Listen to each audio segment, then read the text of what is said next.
The Journal app for iOS 18 has got a new feature called Insights that gives you a peek behind the curtain of what you're using Journal for, lots of nice stats and graphs and charts and all those sort of good things.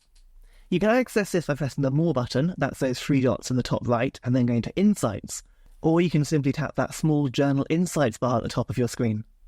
From that you'll get this nice screen. It almost looks like the kind of widgets or cards, and I'll give you an overview of how much you've used Journal, or in my case how much I haven't used Journal. If I then tap onto any of these squares, they'll get bigger and they'll show more information, and if there are any related posts, I can jump to them straight away as well.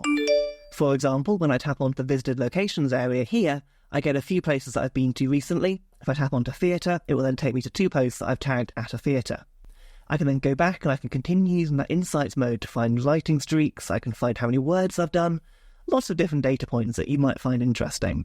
And at the very bottom of that Insights page, you've got a calendar, and you'll see a little dot on every single page where you've added a journal entry. This is a really good way if you want to go back and fill in missing spaces to make sure you've got a complete journal, or if you just want to see when you've been journaling most. As you'd expect, tapping onto any of those dates in the calendar will take you to journal entries from that page. And that's just a small update in iOS 18, but it makes your iPhone that little bit more interesting and more useful. And if you want to see what else is new, please do check out my channel down below, where there are dozens more quick tip videos to help you make the most of your iPhone. And I've written an ebook this year called 100 Quick Tips for iOS 18. Find that at the link below and see all the new things that your phone can do now you've updated to iOS 18.